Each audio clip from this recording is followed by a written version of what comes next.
High five. So, jumping into it, we're going into Esther 9, 1 through 16. Starting out, there's only two chapters, and the last one only has 3 verses. So, let's get into it. Finally, the day we've been talking about since chapter 3 comes, the day Haman chose for the Jews to be destroyed. But Esther 9 gives us one of the best lines in the whole story. Quite the opposite happened. The Jews gathered to defend themselves, and even Persian officials now support them because Mordecai has become so influential. And this part gets violent. Hundreds are killed in Susa, including Haman's 10 sons and thousands more throughout the empire. Esther even asks for another day in Susa because the danger is not yet over.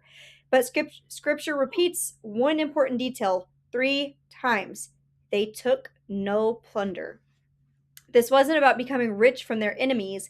The day intended for their destruction became the day they survived. So now we're getting into verses 17 through 32. They rest.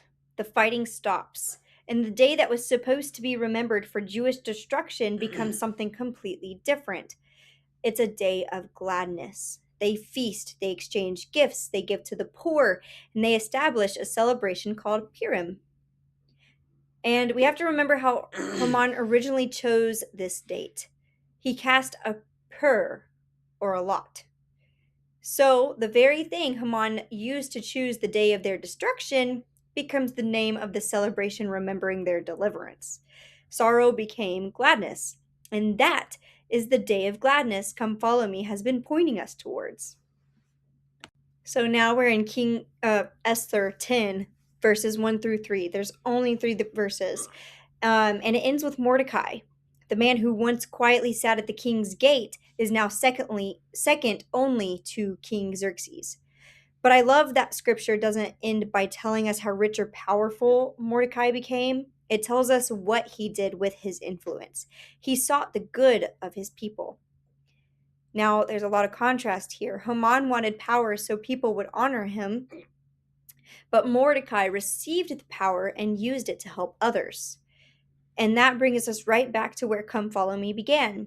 The Lord puts us in situations where we can bless others. Boop. Okay, so the Come Follow Me for this week is for such a time as this. And now look at the whole story. Esther taught us that the Lord can place us where we can bless others. Haman showed us that pride and anger can lead to downfall. Esther and her people showed us that fasting means trusting and relying on the Lord.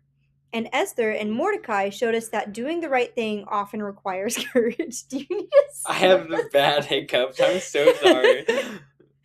Okay, it's fine. Okay.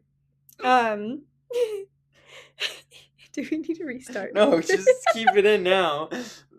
And Esther and Mordecai showed us that doing the right thing often requires courage. And maybe that's the question Esther leaves with us. Where has God already placed me? Who can I bless there? Where do I need to trust Him? And where do I need the courage to act? Dang it. Welcome to our family, because maybe we don't always recognize our such a time as this until we're already standing in it. Thank you for listening to this week's Come Follow Me. Have a good weekend. We'll see you Sunday.